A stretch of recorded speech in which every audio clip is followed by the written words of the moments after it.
Gusto mo bang malaman kung paano di maubos ang iyong pinaghirapang pera at ma-achieve mo ang tunay na financial freedom and financial peace? Nako, grabe, may good news po ako sa iyo at tapusin mo tong video na ito. Hi there, this is Chinky Tan, your pambansang wealth coach. Nako, this is not your ordinary video. This is the first step to transforming your financial life. Alam mo, pagkatapos ng video na ito, no more stress sa pera, no more living from paycheck to paycheck, magkakaroon ka ng peace of mind, and it start with one simple method. It's called the CHIP method. Okay? Pero bago tayo mag-umpisa, favor lang naman, kumuha ka ng papel at ballpen, ilista mo tong pag-uusapan natin. Bago natin solve ang iyong problem, okay, ikaw ba ay may utang, kulang ba ang iyong kita, wala ka bang ipon, di mo alam kung paano mag-invest? If you are guilty of what I just mentioned, kahit na isa, type guilty sa comment section. At ang masakit, hindi ka naman talaga tamad. Masipag ka, matyaga ka, pero yun nga, kadalasan, yung mga desisyon na ginagawa po natin ay mali.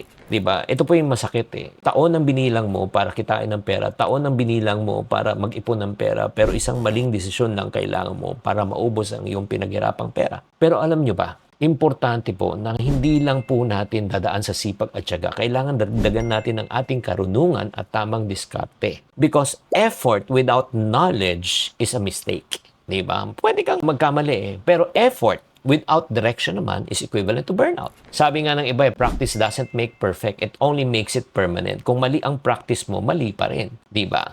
Kaya today, I'm going to share with you the exact system that I have teach hundreds of thousands of mga kaiponaryo to become stress-free and financial free. Ulitin ko, ito ang CHIP method. It stands for what? Create, handle, invest, and protect. Unahin muna natin yung create, okay? Yung create, let's do deep dive. Alam mo, sa totoo lang, wala ka tayong iipunin ng pera, wala tayong pang-invest ng pera, wala tayong pampunan pag hindi ka marunong gumawa ng pera. Agree or disagree? So, may nagsabi, gusto ko talaga mag-ipon. Oo nga, paano ka makakaipon kung walang pumapasok ng pera? Kung mas malaki pa yung gastos mo kaysa yung perang pumapasok, wala talaga. Kaya nga, napaka-importante po. Number one, sa creation po, we must create multiple sources of income. Everybody say multiple. Sa panahon ngayon, hindi na po pwede pong iisa po ang source ng ating income. Hindi pa ba sapat ang tinuro sa ating leksyon ng COVID 2020, ng March 2020? Kung iisa lang ang source of income mo, nanganganib ka. The moment you lose your job, you lose your income, tapos na. Kaya kailangan po diversify. Everybody say diversify. Kailangan po hindi lang po isang source ng ating income. Meron tayong short term, medium term, meron tayong long term na income. Di ba? Meron kang trabaho. Kasi may trabaho, may sideline ka. Tapos niyan, meron kang tinatawag na investment. Diversification. So just in case meron kang panghuhugutan. Pero ito po, before we go on to the second, pero make sure lang, before you diversify, you cannot break the second rule. The second rule is this: never kill the goose that lays the golden egg. Kaya check mo sa mga multiple sources of income, ano yung nagbibigay sa'yo ng regular revenue. Kung ang trabaho mo nagbibigay ng regular revenue, please don't make an effort. Huwag kang magbubukas na may conflict sa original na trabaho mo. Kasi kung mawala yan, wala ka na. And the good news is, nag-work ba tong system na ito? Of course. We have a person or kaiponaryo by the name of Marta Ping. Dati siyang houseboy, naging construction worker, natuto siya mag-sideline, natuto siya magbenta, natuto magnegosyo. Ngayon, tignan nyo, may 100 million asset na siya. Ano secret? Because he created multiple streams of income. So you can too. Kung gusto mong malaman kung paano pa yung other multiple streams, later, towards the end of the video, I'll show you where you can get the resource. Second, handle. Alam mo, kahit na magaling ka mag-create, pag hindi ka rin mag-handle, ubos pa rin ang iyong pera. It's not how much money you make, it's how much money you keep.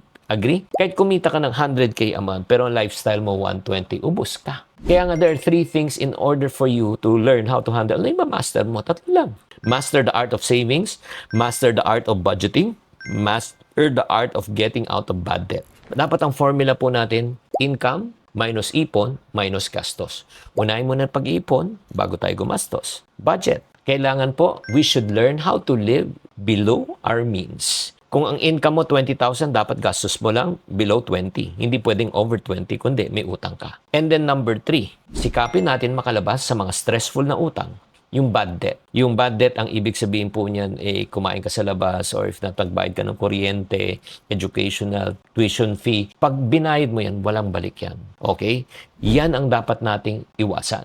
Kaya nga sa nagsasabi, Chinky, paano ba mag-ipon? Nako, napakasimple lang. Alam mo, bawasan mo lang yung mga hindi mo kailangan on a monthly basis. Like for example, kumakain ka ng 4 times in a month siguro, 1,000 kada labas. That's 4,000 in a month. 48,000 in a year. Kahit kalahati lang, half, instead of 4 times, 2 times ka lang kumain. So magkano na save mo? 24,000 a year. So anong ibig sabihin yan?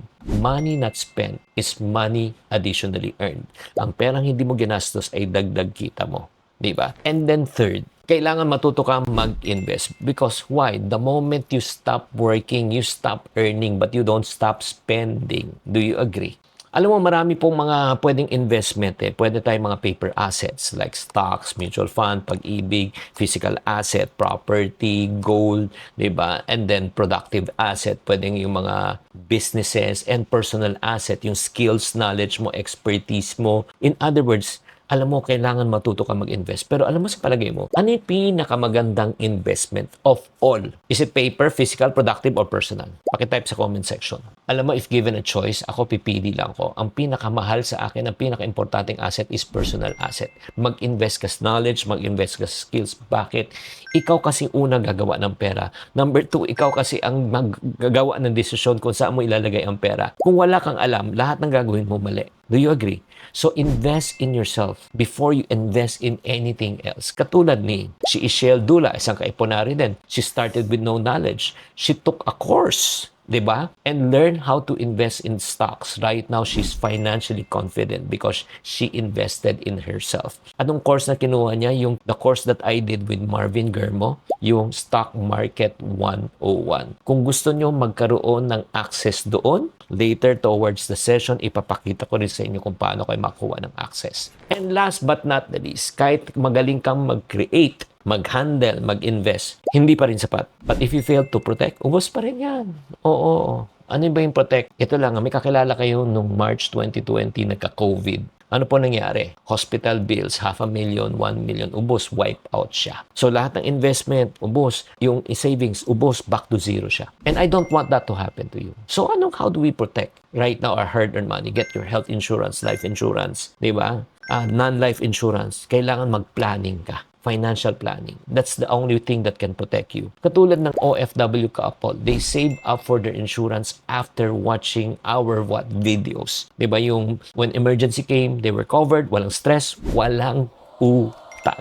Grabe. Kaya titignan po natin at itong cheap method na ito para ma-achieve mo yung financial freedom at mawala ka sa financial stress. Number 1 is what? Create. Kahit magaling ka mag-create, pag hindi ka marunong mag-handle, ubos siya. Kahit na magaling ka mag-create, mag-handle, pag hindi ka marunong mag-invest, ubos pa rin. Because the moment you stop working, you stop earning. But you don't stop spending. Kahit magaling ka mag-create, mag-handle, mag-invest, but if you fail to protect, ubos pa rin siya.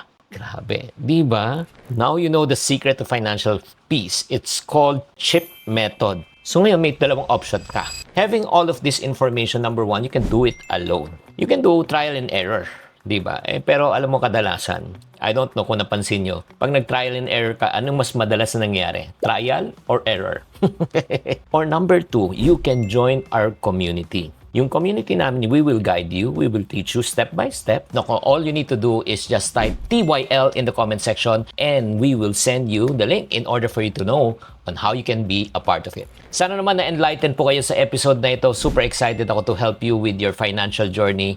So, para matuto kayo paano pa kumita ng pera, paano humawak pa ng pera, paano mag-invest pa ng pera, paano protektahan pa ang iyong pera. Thank you very much and please do share also what you have realized in this session. Thank you very much. God bless you all. Tatandaan, tamang karunungan, tamang disiplina, ang susi sa pagyaman. Chinky Tan, with over 6 million Facebook followers, 2.8 million YouTube subscribers, and 2.4 million TikTok fans, is now all out to share with you the most practical, simplest path to lasting wealth.